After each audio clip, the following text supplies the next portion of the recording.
Hey everybody, welcome back to the channel. If you're new here, my name's Dave, and on this channel, I cover Lego investing, my bricklink store, and general reselling.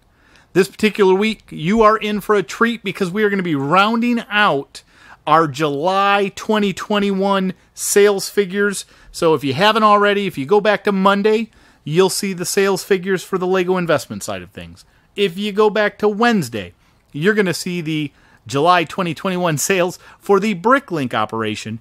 And then later in this episode, I am going to go ahead and cover the July 2021 sales for the general resale side of my business.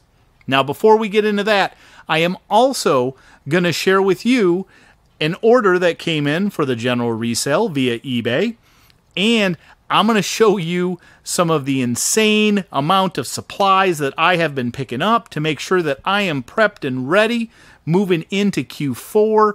I've got tons of supplies, a couple new ones that I hadn't anticipated that I might need, but I'm finding are going to end up being very valuable to ensure that we get top dollar for our items. So stick around for that. Before we get into the order, though, I do want to ask, if you haven't already, would really appreciate it if you could click on the like button below and subscribe to the channel if you're not. It would mean so much to me, and I would greatly appreciate that. Now, let's go ahead, get into this order, and then I'm going to share with you the supplies I picked up. We have another order that just came in on the resale side of the channel here. We've got the Hockeytown Little Caesars Detroit Red Wings insulated cooler carry bag zippered in bin A3, so we're going to go ahead and find that. I had this item listed for $14.99.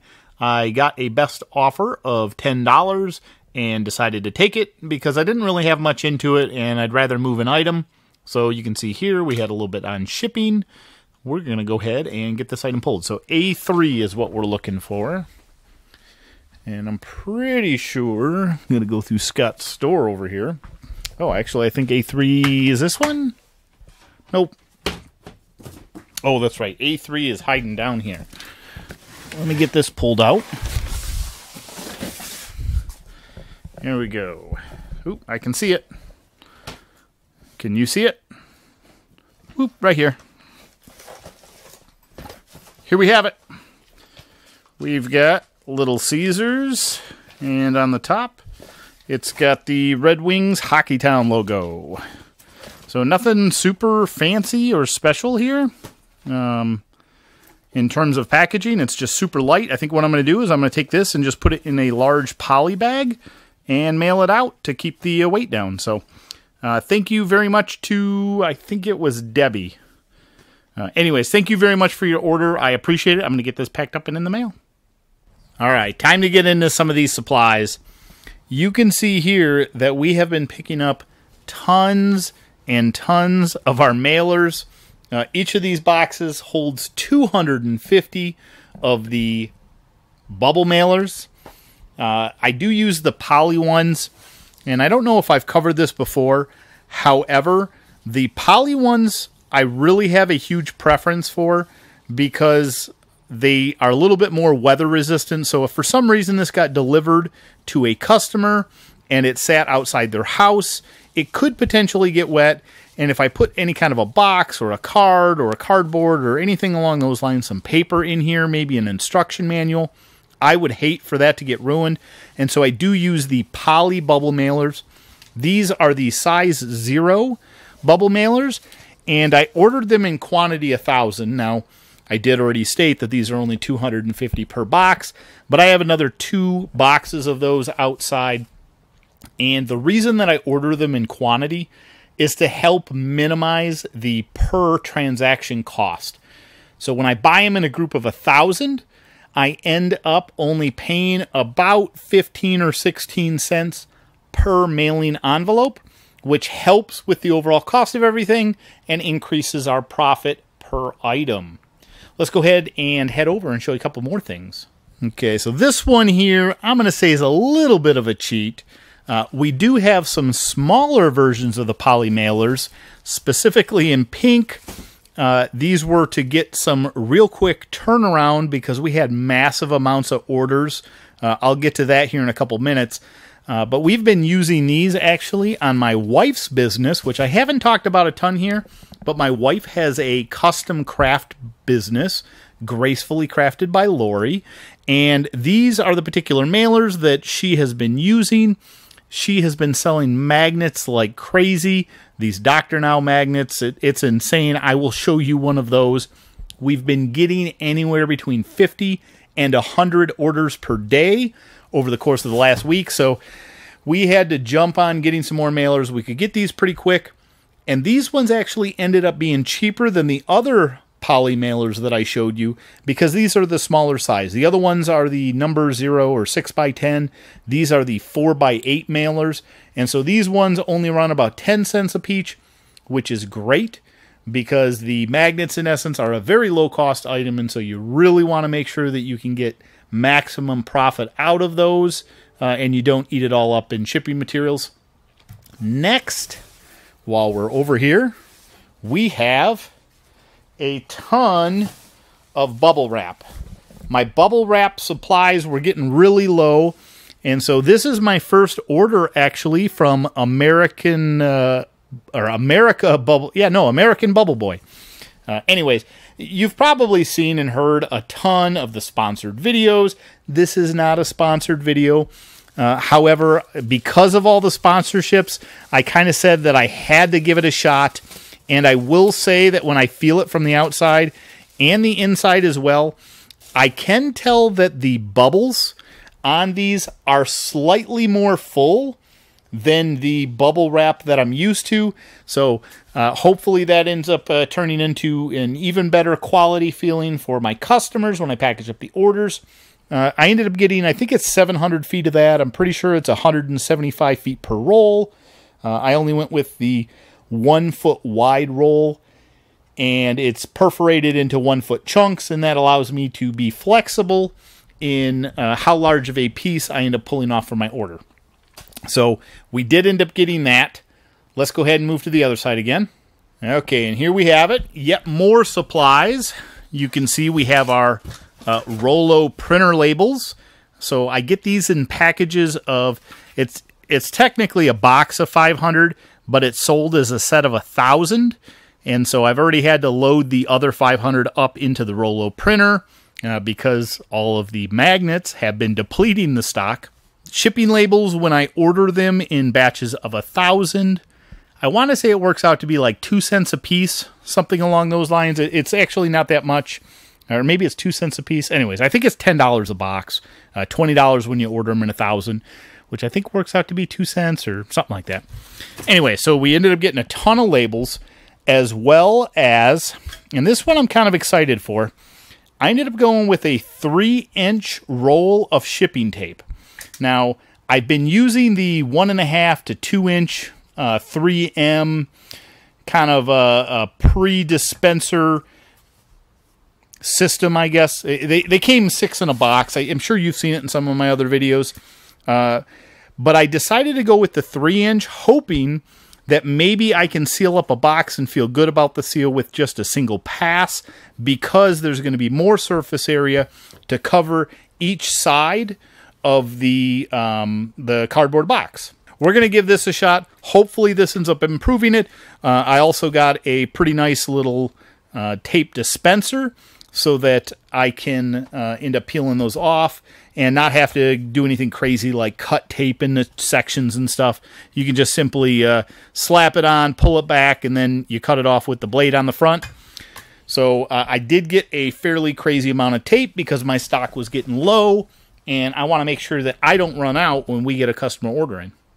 Okay, the last of the orders that I believe I placed for supplies, this one's a little bit more unique, but I did end up picking up a ton of card sleeves. These, I believe, are typically referred to as penny sleeves, although nowadays, right now, because of all the hype, these things cost about 2.5 cents, maybe 3 cents a piece. I don't remember exactly what this was, but I got a package of 1,000, and I want to say it was around $25, maybe? Anyways, I don't remember off the top of my head. So I did get 1,000 card sleeves. And then on top of it, Sticking with the same theme here, you can see that we've got some 3x4 premium top loader cases, and these I ended up picking up a pack of 200. Unfortunately, you can't get them directly from Ultra Pro. They are sold out.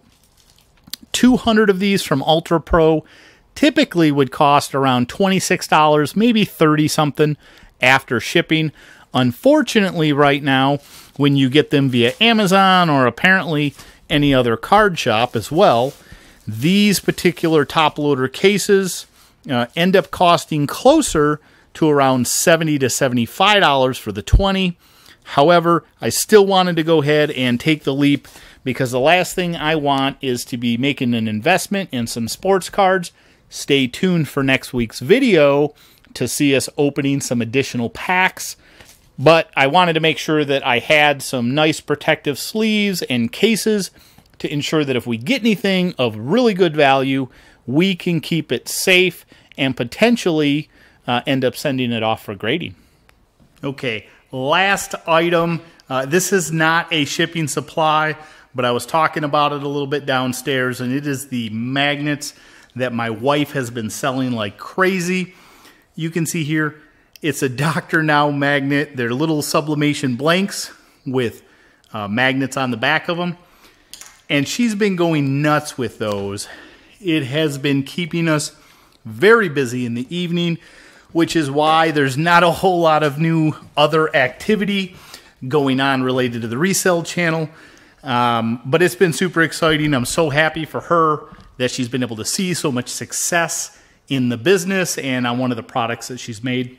So she's been having so much fun with that. A little bit of stress here and there, trying to figure out how to keep the supply chain up in advance. But I think we got it locked down now, and hopefully we can continue to keep up with all the orders. So that's pretty much it for the recap of all the new supplies and exciting new stuff that we got going on. Let's go ahead and go downstairs and go over the July 2021 sales numbers. It's time to round this episode out. We're going to go ahead and cover our sales for July. You can see here that we had a total of, I believe that's 8 orders during the month of July. We started things off with a couple Barbie 2020 holiday doll sales. We had a couple different sale prices on them. I sold one for $36, one for $46 or thereabouts.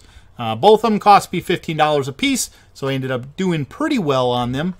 We had some pretty reasonable item fees here because this is the eBay platform. Did not sell anything through Facebook. Did not sell anything through Amazon that qualifies as the general resale side of the channel. So we did end up turning roughly around $7.50 on the first item, around $14 in profit on the second item. Then we move on, and I'm going to skip here a little bit, but we did end up selling 2 of our Pokemon battle figures. Both of them I did end up looking up in post. I think during the video I couldn't remember the cost, but found out that they cost me $6.99 plus tax. And so I have that represented here, where we have a $16.45 item that at the end, after everything, I made $3 on. Not necessarily a stellar winner.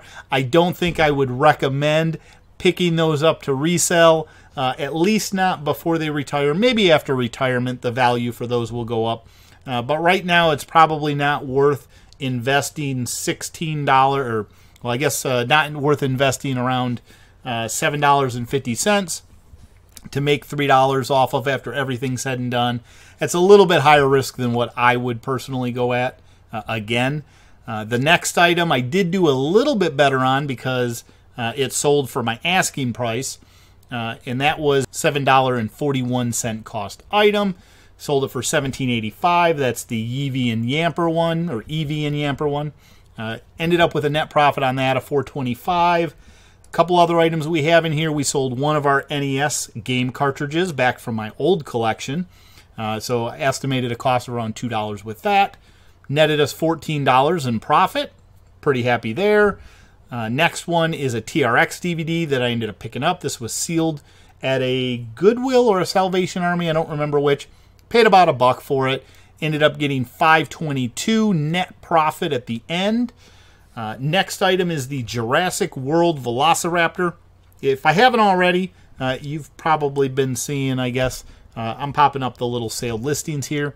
But the Jurassic World Velociraptor, this is kind of my, I guess, my big item that I'm happy with.